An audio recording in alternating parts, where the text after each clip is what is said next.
Nous inaugurons aujourd'hui la 7e sculpture que M. Albert Barbarou, a offert à la ville pour mettre dans le jardin de la ville. C'est la chandelle, c'est une pièce qui a été utilisée pour la construction des bateaux, qui était même indispensable à la construction des bateaux, qui a été faite là en bronze et nous l'inaugurons aujourd'hui. Ici, c'est la sculpture qu'on a mis en place précédemment, c'est le Phocéen. C'est le premier bateau à voile et à vapeur qui a été construit vers 1830 à La Ciotat. C'est le tout début de l'association des chantiers pour construire justement bateaux à voile et à vapeur, qui est aussi un bronze, toujours offert par M. Barbarou. Plus loin là-bas, vous avez le joueur de pétanque. Ensuite, vous avez un plongeur, puisque le premier club de plongée sous-marine a été créé à La Ciotat. Plus loin encore, vous avez la façade de l'arrivée du train en gare de La Ciotat. Et la deuxième, c'était l'arroseur arrosé. Évidemment, La Ciotat, c'est incontournable. Et la première, c'était le buste de Michel Simon avec Zaza, sa guenon, parce que M. Barbarou était très ami avec Michel Simon. Donc l'aventure a commencé comme ça. Voilà.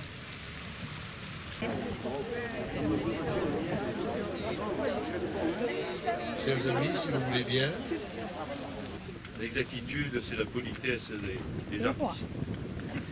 Donc avec mon ami Noël Collura, adjoint aux travaux et responsable de l'aménagement de ce magnifique endroit, nous représentons la ville de La Ciotat, Madame le maire, qui est bloquée par quelques urgences dont elle se passerait, et qui m'a préparé un petit courrier, un petit document, que je vais le lire, puis je me permettrai de faire quelques petites improvisations de mon cru. Cher ami, nous vous retrouvons une fois encore afin de parer notre jardin de la ville d'une de vos œuvres.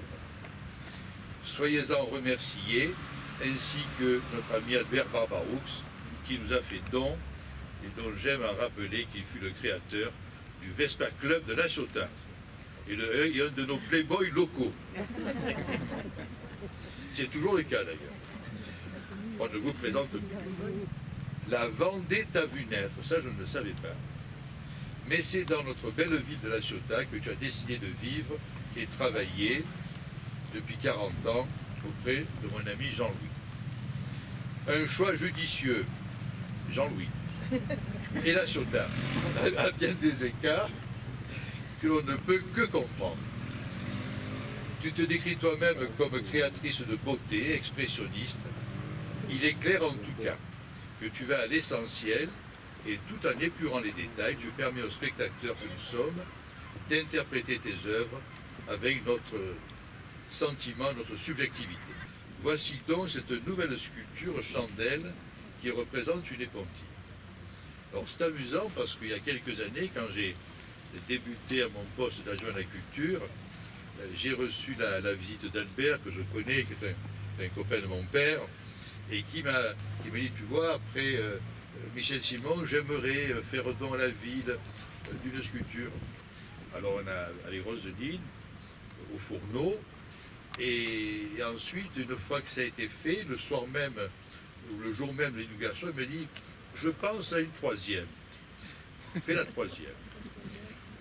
Le jour de l'inauguration de la troisième, il me dit, tu sais, je pense à une quatrième. Alors, ça continue. Mais le jardin de la ville a encore quelques emplacements pour les prochaines. Au-dessus. Au-dessus même. Je sais que le sujet peut peut-être un peu surprendre certains.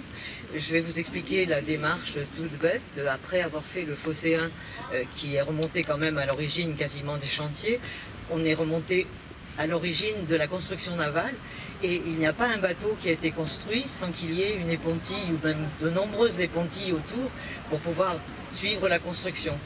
Donc c'était pour moi d'abord, la ligne me semble belle, et c'était pour moi une façon aussi de récompenser en quelque sorte ce vaillant petit soldat de la construction navale, parce que sans lui rien ne serait passé. Et pour aller même plus loin, pourquoi pas, je pense qu'on peut y associer tous ceux qui ont travaillé à la construction, qui sans se faire remarquer, sans qu'on sache leur nom, sans qu'on sache ce qu'ils sont devenus, ont participé à toute cette histoire de la construction navale. Et je trouve que ça, c'est déjà fantastique. Voilà, merci. Je vous remercie d'être venu à cette inauguration, ça fait un grand plaisir. Et pour la 7e, qui sera sûrement la dernière, ce que j'aimerais, c'est qu'il y en ait qui prennent la suite pour faire quelque chose dans ce jardin. Et j'espère que beaucoup de gens vont entendre, vont venir. Je vous remercie beaucoup, je vous embrasse tous.